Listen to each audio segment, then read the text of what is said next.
불출마 확인서.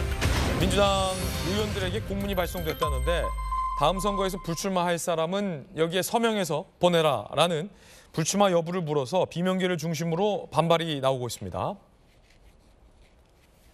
불출마 확인서가 첨부됐다고 합니다. 민주당 선출직 공직자 평가위원회 출마 의사 없는 의원께서는 첨부 양식을 작성해서 회신해달라. 민주당 관계자는 절차상 의사 묻는 것뿐이다.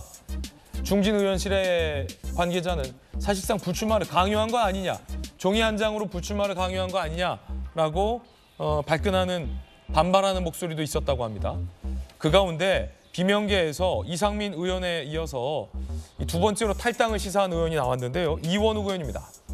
저를 포함해 또 다른 결단할 수 있는 의원들이 충분히 나올 수 있다라며 탈당을 시사했고요. 그 가운데서도 이준석과 함께하진 않는다라고 이상민, 이원욱 의원 모두 다 이준석 신당은 내가 안 간다 라며 탈당을 시사하기도 했습니다. 그 가운데 또 다른 비명인 김종민 의원은요. 역대 민주당 공천 중 가장 불공정한 공천이 될 가능성이 있다. 지도부가 자꾸 뭔가 만지려고 한다라고 밝히고 있는 상황입니다. 그 가운데 이재명 대표가 직접 인재 영입 위원장을 맡아서 인재를 발굴하겠다라고 나섰습니다. 이재명 대표는 인재위원장을 맡아서 당의 인재 발굴과 영입, 양성과 육성 등 담당하게 될 것입니다. 당 내부 인재 및 당무에 참여한 정무 경력이 있는 외부 인사분들을 포함해 발탁할 계획입니다. 지금 지도부 체제에서 인재를 발굴한다. 그렇게 봐도 무난할 것 같습니다. 지난 2020년도에 이해찬 대표도 그런 시스템화에서 영입이 이루어졌다고 하더군요. 당 지도부 네. 현직 출마나 이런 부분들 그런 논의는 없었습니다. 네. 그 외부 인사가 아니라 당 내부 인사를 중심에 두신 이유가 있을까요? 내부 인사를 중심에 둔 건 아닙니다. 여야가 지금 혁신 경쟁 좀 불붙고 있는데 대표님 험지 출마 가능성은 좀 어떻게 봐야 될까요?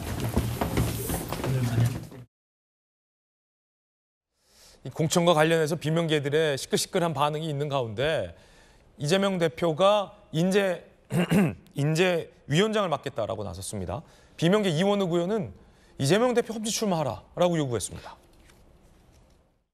이재명 대표가 보수의 심장 대구에서 출마해야 된다는 의견은 어떻게 생각하세요? 성남시장 2번, 경기도지사 1번, 대통령 후보, 그다음에 자기 지역의 성남 분당에서 아주 안정한 개항으로 출마, 네. 그리고 당대표 출마 이런 것까지 다 해서 모든 권력을 지금 다 거머쥐고 있는 이재명 당대표가 먼저 험지 출마를 결정을 해야 되고 결단을 해야 되고 네. 주변에 친명 인사들 조정식 사무총장, 안민석 5선 의원 그다음에 우원식 4선 의원, 정성호 의원, 국민의힘이 신윤계 의원도 결단하라고 요구하듯이 결단을 하는 것이 바른 방향이겠죠.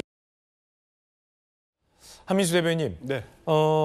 이재명 대표 험지 출마 가능성 있습니까?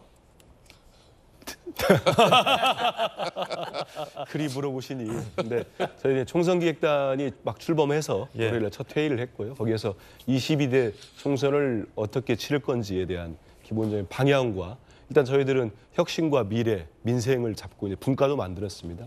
거기에서 우리가 민주당이 승리하기 위해서는 어떤 전략을 세워야 되고 어떤 공약을 국민들께 내놓아야 될지 이런 논의를 할 겁니다. 예. 저는 다만 이제 좀 전에 저희가 영상에서 보고 예를 들어 가령 불출마 확인서. 불출마. 이거는 선출직 평가위원회가 지금 활동 들어간 지 꽤 됐습니다. 거기에서 통상적으로 해오는 거예요. 보내면은 출마하실 분이면 저 출마합니다. 준비하고 있습니다. 쓰면 되는 겁니다. 혹시 이제 불출마 생각하신 분들은 의사를 밝히면 거기에 대한 평가를 하는 데 있어서 효율성을 가져올 거 아닙니까? 그마저도 그 확인서가 어떻게 공천에 무슨 영향을 주고 그 비명들을 이렇게 하는 영향을 주겠습니까? 저는 지금 좀 전에 본 저런 주장들이 저 개인적인 생각입니다만 어떤 생각이 드냐면 끊임없이 이번 총선에 앞서서 우리 당 내부로만 본다면 민주당 내에서 친명 비명의 프레임으로 가져가려고 하는 것 같아요. 끊임없이. 그러다 보면은 가령 이제 평가위원회랄지 여야 공이 맞습니다만 평가위에서 평가하다 보면 하위가 나올 거 아닙니까? 예.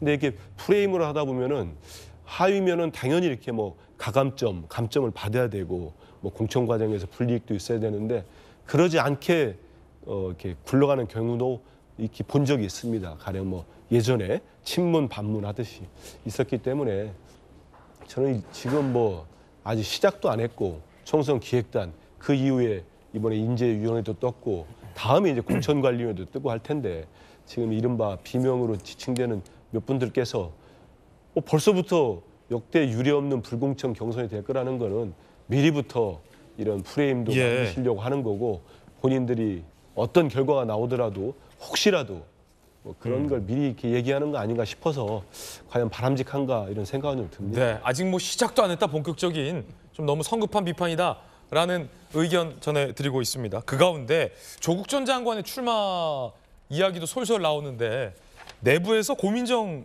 최고위원이 민주당의 외연 확장 카드다라고 평가를 했습니다. 들어보시죠.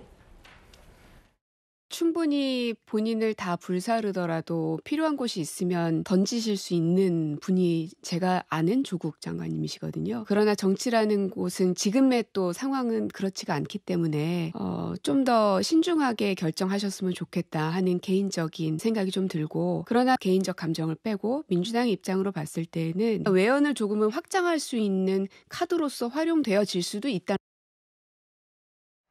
고민정 최고위원이 조국 전 장관 출마하는 건 외연 확장의 카드가 될 수 있다라며 찬성하는 입장을 낸 겁니다.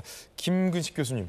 저는 이제 고민정 의원이 두 가지 감정과 판단으로 아마 저런 분석을 한 것 같은데 하나는 그 청와대에 같이 근무했던 분이잖아요. 또 고민정 의원이나 조국 전 장관은 문재인 정부의 친문계로 분류되는 분이기 때문에 아마 이 친명과 친문은 약간 결이 다릅니다. 그리고 민주당 안에서도 그 동료 의식이라든지 아니면 그 소속감이 조금 달라요. 그래서 아마 고민정 의원은 친문이라고 하는 그 정서적 유대 속에서 조국 전 장관에 대한 애정 또는 뭐 안타까움 이런 게 아마 있어서 저렇게 평가를 하는 것 같고요.